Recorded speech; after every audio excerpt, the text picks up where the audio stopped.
In this episode of Leadership Sovereignty, Ralph and I continue our conversation with Philip Yates to explore how community, legacy, and technology intersect in the pursuit of wealth building, and why investing in people is the true path to lasting leadership and economic empowerment. Enjoy the show.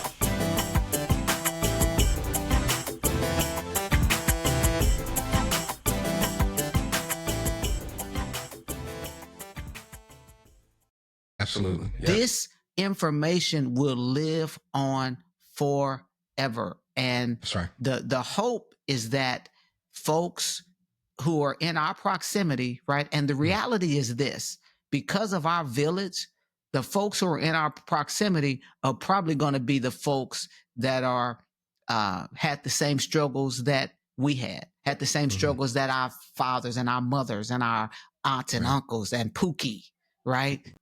You know, but now we can teach them, you don't have to stay where you are. You see these guys say, did you hear about this guy, Phil Yates? Man, because I can't wait to get to the fintech side of this, right? Yes. I got to hear that story. What was the launch? What happened? What drove you to do that? How did you overcome the risk barrier, right? What obstacles? Who were the gatekeepers trying to keep you out? Because I know they're there. They're always there.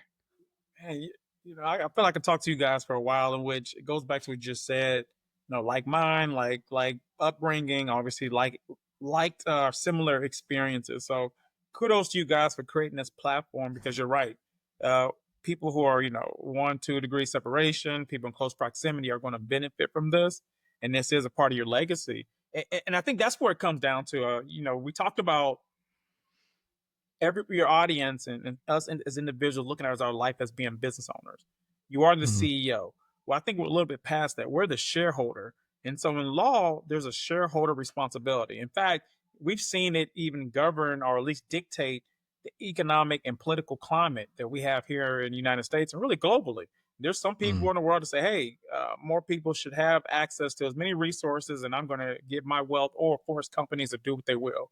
Other people say we're more conservative. I want to make sure that those who are independently wealthy, they get to experience. And so that's what the shareholder responsibility is. But as of your life, you're talking about as a leader, you have a shareholder responsibility to make sure, obviously, you're doing well. But then you start talking about that inheritance. And I'm going to get to the fintech about this, because the first thing for me was, okay, let me set myself up to make sure I have the foundation. So that's where I got experience. We're either, working in the corporate America.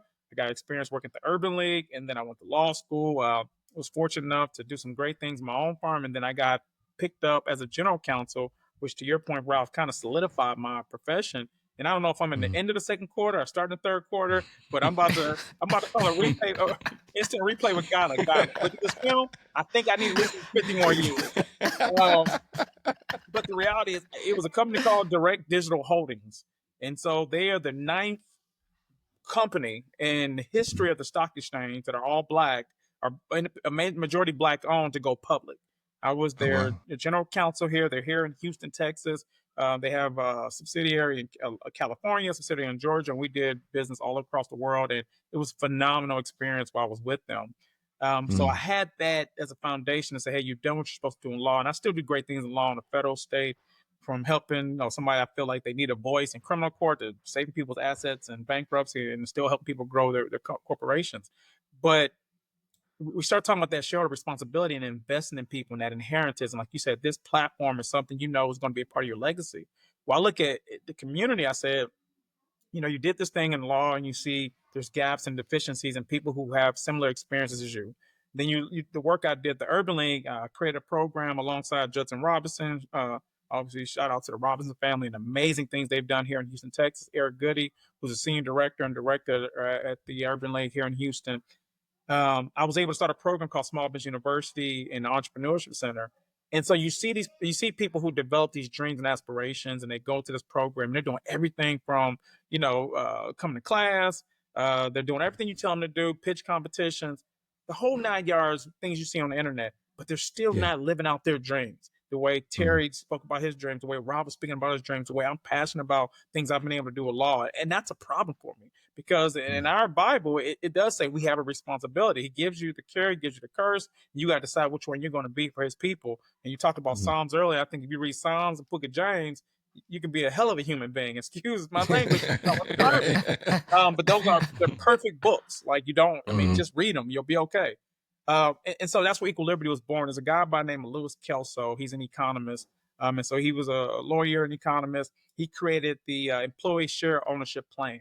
And so what I learned from him was binary economics. And binary economics, essentially what he said was when he created that ESOP, is that if for people to be productive and to live inside corporations, you have to give them ownership and you have to invest in them. And then that would increase their productivity. Right now, you have everybody being consumers, so they're consuming stuff that you give to them. And that kind of goes back to the analogy that Terry had with the bots and what public school sometimes does. And no discredit to public school, because I'm a proud graduate of public school and I'm doing some great things. But sometimes every kid needs something different. And sometimes they don't have the luxury in public schools to invest or develop, like you said, Ralph, and invest into those kids. And so I said, with Equal Liberty, let's use technology to create that box. We're talking about targeted, people familiar with geofencing, which I'm sure both you guys are. And I know, obviously, Ralph, your background in technology. So geofencing technology using geocoding. So matching up, federal data, state data, local data, also, but using generative AI, which we have a partnership with Amazon, we have a partnership with Plaid, and using the financial data to say, hey, everybody has to be independently wealthy in this new economy. And so let's go into the areas where there's the most deficit using true data, bring in our partners. When I talk about being a convener, we have a partner with JP Morgan Chase, and who's the number one financial institution in the world, and many other banks and other nonprofits, and say, how do we speed up this process? So going back to binary economics, here you have people are consumers. If we talk about race, which is not just a race thing, it's a people thing. Blacks, if we spend trillions of dollars, whether it's through credit or it's just through money of our own, but they talk about the dollar that we invest in our communities. Unlike some of our counterparts, I think it leaves our community, like I said, a couple minutes, an hour. I forgot the actual stat, but we all know that we're not independently wealthy. And you look at the Hispanic community, they have similar daunting numbers in terms of trillions of dollars that are leaving, but it's not being invested. And we know what the end of that looks like. We talked about the exit strategy. So we create Equal Liberty to say, let's go in there. Let's help people, whether they're an entrepreneur, create their own pathway to building wealth using AI and using machine learning. And let's speed that process up. So let's speed it up, because there's no problem with the economy. There's no problem with banks. There's no problem with investors. There's no problem with our workforce. It's the fact that, like you guys said, you have to create a new blueprint, a new book for these up and coming leaders in the community, in their household. Give them the new rules and then allow them to play the game. Give them some experiential capital, because I'll leave with this point, because I know you guys may have a question about Equal Liberty or just things, and let's talk about this conversation. I say, if you're a teacher, you may have a internship. If you're a lawyer, you're a clerkship. You're in med school, you have to do an externship. I mean, almost every practice you have to get experience, except for building wealth. So without getting into race, gender, that's good. experiences of people in American workforce in terms of that process, there is no playbook. And so why is that? I don't know, but that's what Equal Liberty said. Let's figure out a way to create capital, lower the barrier to capital markets, give people that experience. And what you said earlier was allow them to fail, Terry. People are going to fail. So you have to increase the risk for people who traditionally don't have capital, but the numbers are going to numbers. You said something earlier. You said 100 no's, 20 yeses. When I had my franchise with insurance, that's what we talked about, sales. And, it's a numbers game.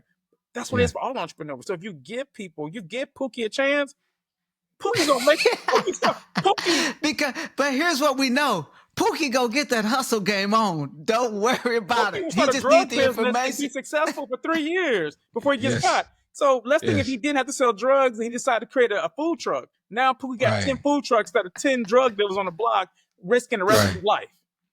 Yes. Yes. Yes. That's good. No, I really appreciate what you're saying too, right? Because it's one of those classic situations where the information is, I don't want to say, I want to be I'm not saying that it's being hidden, But what I will say is it's not freely available, that playbook. And so there are, because of my kids and their experiences and exposures, I'm being exposed, right? I'm being exposed to a new set of people because of places and things doors that have been open for them based on their talent and skills and ability to communicate. And I'm like, wow, man, I can't buy them a future yet, but these people can go buy futures. And so you start to see that, right? And so you're like, oh, so now you start having dialogue and conversations and you're like, oh, okay, that's how that's done. Well, we're just not, it's an exposure game, right? And unless you get in the right, to Ralph, to your point, you said you're learning things now about outside of IT because of the seat you're sitting in. Thank you for listening to the Leadership Sovereignty Podcast. If this content blessed or helped you in any kind of way, support us today by subscribing to our YouTube channel, clicking the like button for this episode, and sharing this content with others that you think it will help. Until next time, stay safe, peace, and blessings.